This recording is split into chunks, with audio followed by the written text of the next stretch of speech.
കുംഭമേള ആരംഭിക്കുന്നതിന് മുൻപ് തന്നെ യു.പി. പോലീസ് ഒരു മുന്നറിയിപ്പ് നൽകിയിരുന്നു. കുംഭമേള കലക്കുവാനായി എത്തുന്ന വ്ളോഗർമാരും യൂട്യൂബ് ചാനലുകൾക്കും എതിരെ ശക്തമായ നടപടി ഉണ്ടാകുമെന്ന്. ഏതായാലും കുംഭമേള അവസാനിക്കാറാകുമ്പോഴേക്കും ഉത്തർപ്രദേശ് സർക്കാർ ആ നടപടിയിലേക്ക് കടന്നിരിക്കുന്നു. രാജ്യത്താകമാനമുള്ള 54 സോഷ്യൽ മീഡിയ അക്കൗണ്ടുകൾക്ക് FIR രജിസ്റ്റർ ചെയ്തുകൊണ്ട് അതിന് തുടക്കം കുറിച്ചിരിക്കുന്നു. ഈ അടുത്ത സമയത്ത് നടന്ന അവിടുത്തെ തിക്കും തിരക്കിലും പെട്ട 30ഓളം പേർ മരിച്ച സംഭവവും ഒപ്പം തന്നെ അവിടെ ഉണ്ടായ ഒരു ചെറിയ തീപിടുത്തവുമൊക്കെ വ്യാജ വാർത്തകൾ സൃഷ്ടിച്ച് വലിയ രീതിയിൽ ഒരു അവമതിപ്പുണ്ടാക്കാനായി ചാനലുകൾ ശ്രമിച്ചു.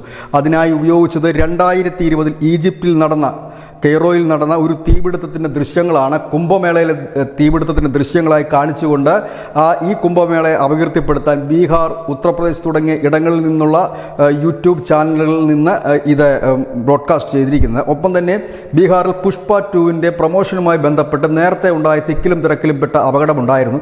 അതിൻ്റെ ദൃശ്യങ്ങളായിരുന്നു കുംഭമേളയിൽ അപകടമുണ്ടായി എന്ന് പറഞ്ഞ് കാണിച്ചിരുന്നത്. ഒപ്പം തന്നെ ഈ കുംഭമേളയിൽ തിക്കിലും തിരക്കിലും പെട്ട് മരിച്ചവരുടെ മൃതദേഹങ്ങളിൽ നിന്നും അവയവങ്ങൾ നീക്കം ചെയ്തതിന് ശേഷം ആ മൃതദേഹങ്ങൾ ഗംഗയിൽ തള്ളി എന്ന വാർത്തകളും നൽകിയിരുന്നു. അങ്ങനെ ഇത് കണക്കുള്ള വ്യാജ വാർത്തകൾ നൽകിയ 54 ചാനലുകൾക്കെതിരെ 54 സോഷ്യൽ മീഡിയ അക്കൗണ്ടുകൾക്കെതിരെയാണ് ഇപ്പോൾ യു.പി. സർക്കാർ നടപടി തുടങ്ങിയിരിക്കുന്നത്. വരും ദിവസങ്ങളിൽ കൂടുതൽ യൂട്യൂബേഴ്സിനും ഒപ്പം തന്നെ വ്ളോഗേഴ്സിനുമെതിരെ FIR ചുമത്തുമെന്നാണ് പുറത്തുവരുന്ന വിവരം.